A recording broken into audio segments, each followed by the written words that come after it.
Hello viewers, myself is Dr. Neeta and you are watching my channel Learn Literature with Dr. Neeta. So let us begin today's topic.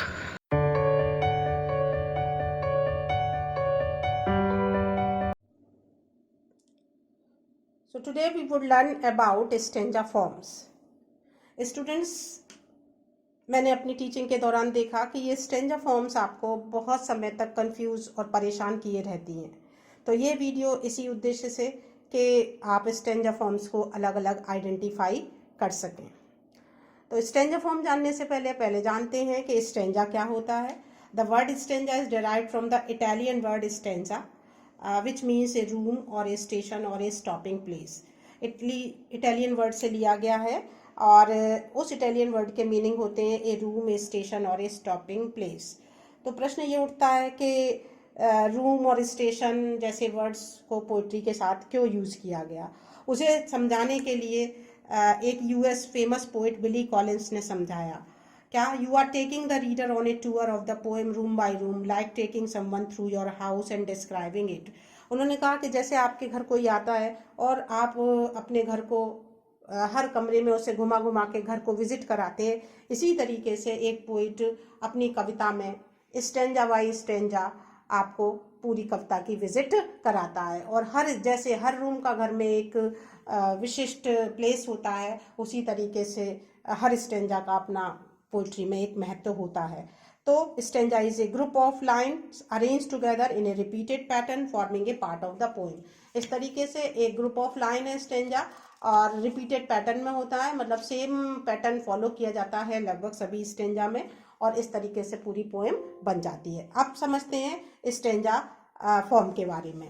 अगर हम lines के number के आधार पे देखें तो एक line वाला जो स्टेंजा है वो monostich, 2 lines stanza couplet, 3 lines stanza tercet और triplet, 4 lines stanza quatrain, 5 line stanza quintain, 6 line sestet, 7 line septet and 8 line stanza is known as octave. ये सारी प्रॉब्लम नहीं है बच्चों कि ये आप नहीं समझ सकते, ये तो लाइन नंबर ऑफ लाइन के बेसिस पे ही नाम दिए गए हैं, you can easily learn them. लेकिन विशेष प्रॉब्लम आती है आपको जब आप कुछ स्पेशल स्टेंजा फॉर्म्स को पढ़ने की तैयारी करते हैं जिनके नाम है terza rima, rhyme royal, ottava rima, Spenserian stanza and ballad stanza. एक एक करके इन्हें समझते हैं। तो पहले आता है टर्जा रीमा। टर्जा रीमा जैसे मैंने आपको बताया कि 3 लाइन स्टेंजा को टर्सेट या ट्रिपलेट कहते हैं, तो ये भी टर्सेट और ट्रिपलेट ही, लेकिन ये एक स्पेशल टाइप का टर्सेट और ट्रिपलेट है। डांटे ने अपनी डिवाइन कॉमेडी में इस वाली फॉर्म को यूज़ किया था। It uses A chain rhyme. This chain rhyme आपको ज़रा ध्यान से समझना है कि ये चेन राइम क्या होता है।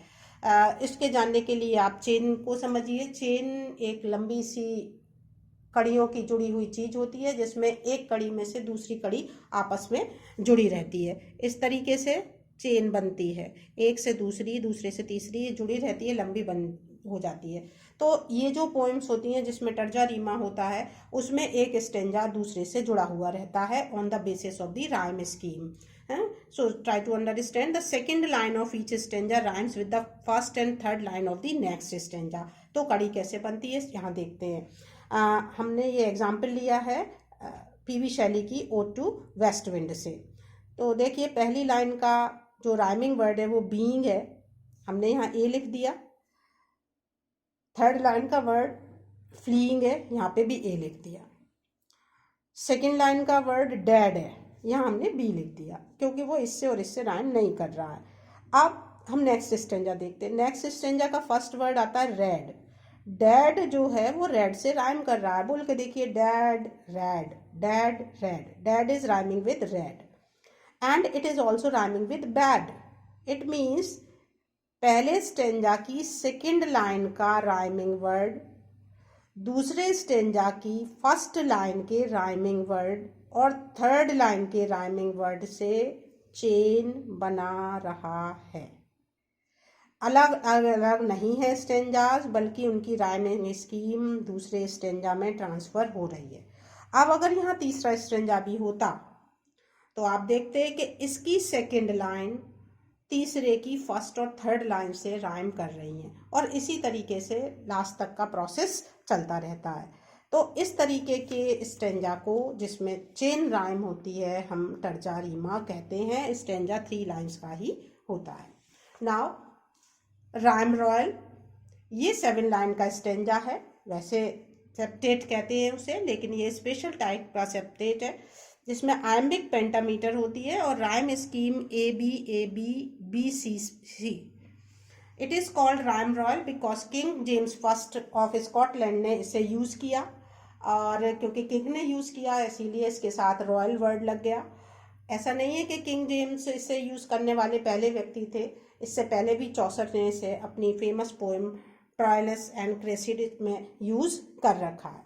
अब देखते हैं कि इसकी राइम स्कीम कैसे है। इसमें मैंने चौसर का एग्जाम्पल इसलिए नहीं लिया कि चौसर की पोएम पढ़ने में थोड़ी डिफ़िकल्ट होती है, क्योंकि वो इंग्लिश 14th सेंचुरी की आज से मैच नहीं करती और आप लोग को थोड़ी परेशानी होती है।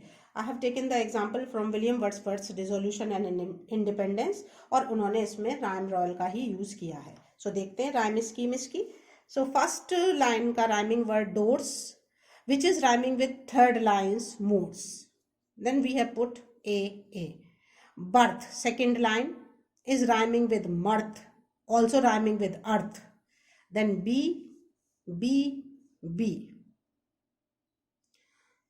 In this way, we see these 5 lines are having the rhyme A, B. Then the 6th and 7th line are rhyming together. Sun is rhyming with run. Then C. Then rhyming scheme is A, B, C. A, C. So such kind of stanza form which is having this rhyme scheme, and each line is iambic pentameter is of 5 feet, is called rhyme royal. Now Ottawa Rima, it is the stanza of 8 lines, and each line is having 11 syllables with the rhyming scheme A, B, C.